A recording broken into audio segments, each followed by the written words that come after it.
Hey,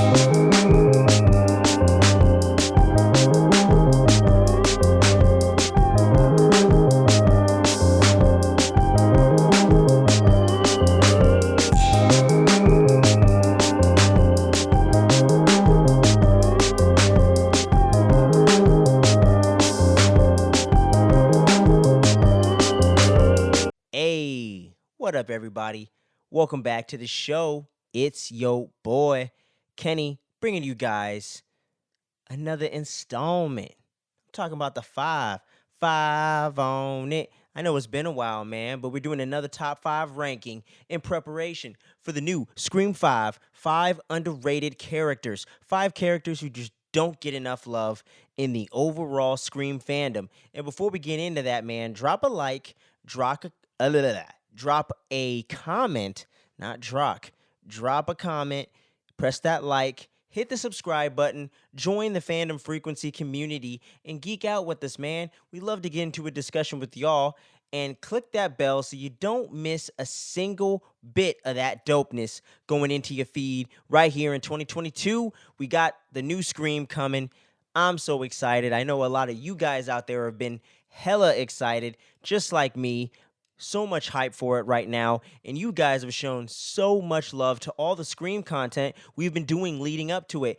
Both trailer breakdowns collectively almost have 1,000 episodes together, one's at almost 500, and my latest trailer slash featurette breakdown for Scream 5, you guys got that over 500 views recently, man. So much love and respect to y'all. Thank you so much for supporting the channel so much, man. It's the most views we've gotten on any pieces of content on the entire channel for the entire time we've been around, and it's almost been a year, y'all. So thank you so much, guys. With no further ado, man, let's get right into this list, man. And this is just my personal top five characters in the Scream franchise that I think are underrated. It's not necessarily an objective opinion or anything like that, but I would love to hear yours, man. So get into the comment section. Let's get into a discussion about it, guys. But right here at number 5 is going to be Hallie McDaniel from Scream 2, Sidney Prescott's roommate and friend.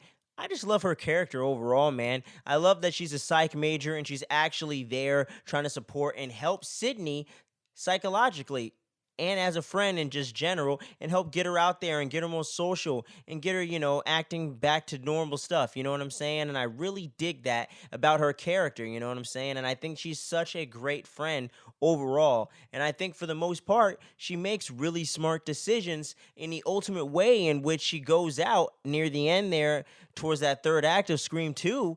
She's the one that didn't want to go back. She was telling Sidney over and over again, yo, let's not go back over there. You know what I'm saying? So I always appreciated that about her character, and I just love the performance of that actress overall. I just thought she played it really well, and she never seemed over the top. She never seemed to do anything forced. Like when she had to be more serious, she can hit those beats. When she had to be more funny, she could definitely hit those beats too. You know what I'm saying? Like, did you get that on film?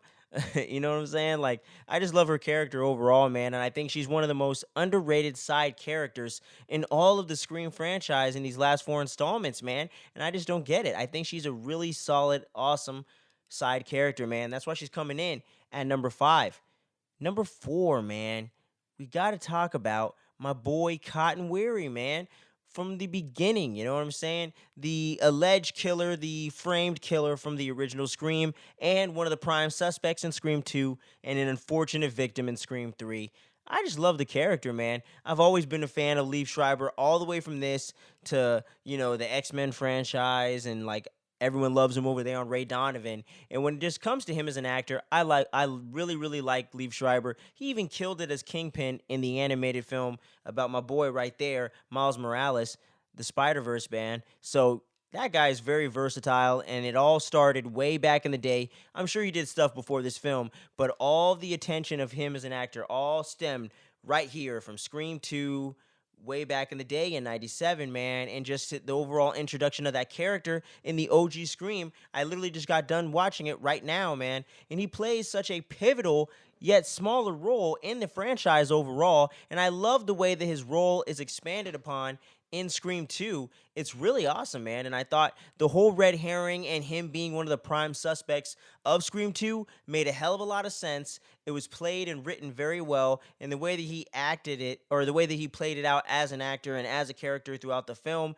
man, you can't help but suspect that guy for sure. He's hungry for fame. He wants that interview with Sydney. He seems to have a lot of resentment towards Sydney, and it's understandable. Obviously, he spent hard time in prison and has been framed a killer when he didn't do anything. You know what I'm saying? All he did was hook up with her mom, and he's over here in prison and shit. So you kind of empathize and understand the character to a certain extent, but you do suspect him at the same time back in the day in Scream 2. And I remember the first time I was watching it, I was like, he's the killer for sure. It's him and Gail. I know it is, but you know what I'm saying? Just the inner fandom coming out of me and like 7, 8 years old. You know what I'm saying? Way back in the day. So I just really love Cotton Weary's character overall, man. I think he's a really cool addition to the series that isn't necessarily one of the mainstays, isn't necessarily the first thing you think about, but he is a pivotal role and a pivotal character within the overall franchise. So we had to drop in on my list at number 4.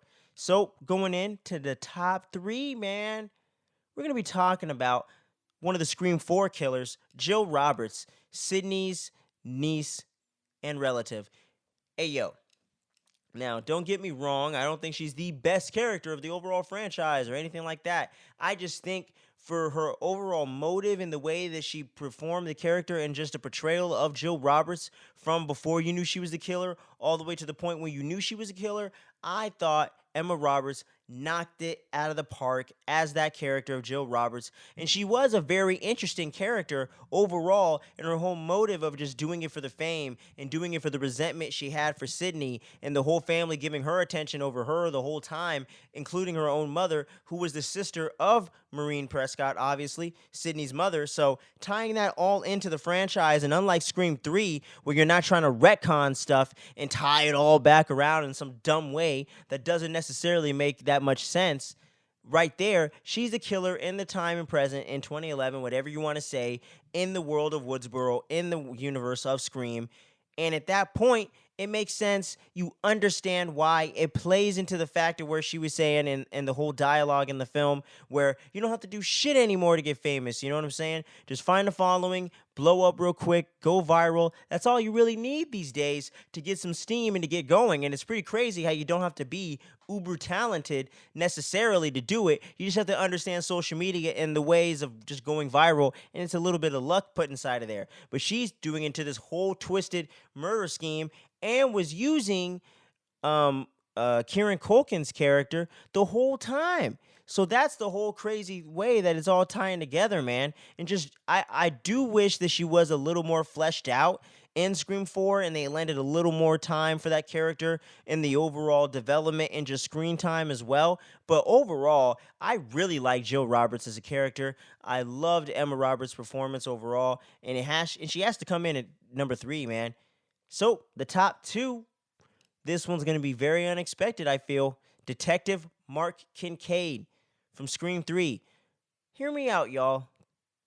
You know what I'm saying? Like, hold on. I know Scream 3 is the stepchild to the franchise. I know it's that black sheep, but I think Detective Mark Kincaid's character is one of the few things that you can praise about that movie, and to me, is the best new character introduced in all of Scream 3. He's interesting, played by a pretty good actor, you know what I'm saying? Patrick Dempsey, whatever the hell his name is. I forget his name right now. But that actor is actually pretty solid and does a very good performance here at seeming kind of like a suspect, but as it turns out, he's not. He's just there to help save the day and is there trying to back up Sydney and find this killer. But the whole connection and the scenes that he has with Sydney were so interesting and so well done as well, with the whole thing of my life's a horror movie. You know what I'm saying? I know you've been going through this shit for a bit now, but this has been my life. You know what I'm saying? That's why I'm so into that shit, because it reflects the true things in my life and gives me kind of like a weird escapism from the darkness in my life by living it through the art and living it through those horror films. So I think that's actually some pretty cool and powerful stuff. It's just Scream 3 as a film overall just doesn't prop up his character enough to really shine the way that he could. You know what I'm saying? But I think Detective Mark Kincade is actually a pretty cool character, and the way that him and Sydney end up together at the end of Scream 3, I thought felt pretty genuine to the way things were going, and I wish we could have saw a little more with that going into Scream 4, and maybe we'll see some of that going into Scream 5, because it does seem like Sydney is a mom now, so we'll see how that all plays in, man. But I really enjoy his character overall. I think it's the best. He's the best new addition in Scream 3. I think he's just one of the most well-written characters in that film, one of the best acted characters in that film, and one of the few side characters from Scream 3 that we really can have any love for, you know what I'm saying? So Mark Kincaid's coming in at number 2, but number 1 is no surprise if you know me as a Scream fan. I'm talking about Dewey Riley, the former sheriff. Come on, man. You got to give it up for Dwight, man. Come on. He's one of the most lovable characters of the entire franchise. From the first film, the OG, all the way to now, he's had Sydney and Gail's back and is always right there trying to catch the Ghostface killers. You know what I'm saying? Or killer, or whatever you want to say. Now, they do end up fucking him up quite a bit, and he doesn't end up saving the day, per se. He does kind of in Scream 4, though. So that was kind of cool. Scream 3 a little bit as well, so that was kind of cool as well. I like seeing Dewey get more into the fight right there and not getting taken out like super early, you know what I'm saying? Like Scream 1 and 2.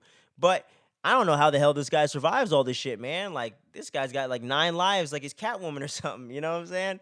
But I just love Dewey overall as a character, man. He has so much growth overall throughout the franchise. I think other than Sydney and Gale Weathers themselves, he's one of the most well-developed characters that has survived this long throughout the franchise, you know what I'm saying? And just overall, I think he has one of the most interesting character arcs, from going to that wide-eyed cadet that became the deputy of the town, you know, just innocent and never really having dealt with too much crime before other than Sydney's mom. But I don't think he was really at the position he is now, or he was then, with her murder per se. So I think it's very interesting just seeing his growth overall as a character throughout the franchise has been so awesome. And the way that David Arquette always finds this new way to play the character in each installment, no matter how good or how bad you think it is, I just really enjoy overall. And I just love David Arquette as an actor overall as well. So he's just always been one of my favorite characters in the franchise.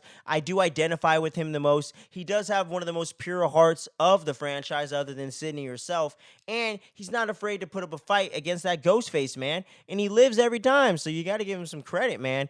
And he be just right on the tail, trying to figure out who the killer is and shit like that. You know what I'm saying? So I just always loved his role overall in the whole franchise in general. I just got a lot of love for Dewey. Always been one of my favorite characters. He'd probably be in my top 5, honestly. So I got to put him right there at my top spot for the 5 most underrated characters in the overall Scream franchise, man. But we got a lot of hype going into Scream 5, baby. Don't let the hype train stop. It just keeps going with this. We got more Scream content planned for y'all, so keep your eyes peeled. We just getting started, man. 2022 is going to be a huge year for us here at Fandom Frequency. And much love to y'all out there, man. And make sure you stay safe and let us know what you think about Scream 5 this weekend, man. We got a spoiler-free review coming for that. And we got the whole spoiler discussion coming within a week or so after that. So keep your eyes peeled right here on Fandom Frequency. We got a lot of Scream content coming between now and February.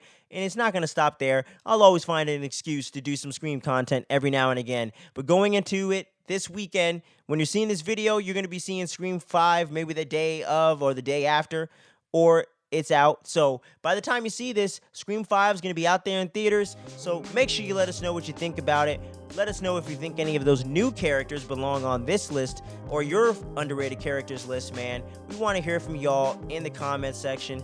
We really love getting into discussions. Follow us on all the social medias and all that good jazz. And until next time, guys, peace out. Much love. What's your favorite scary movie?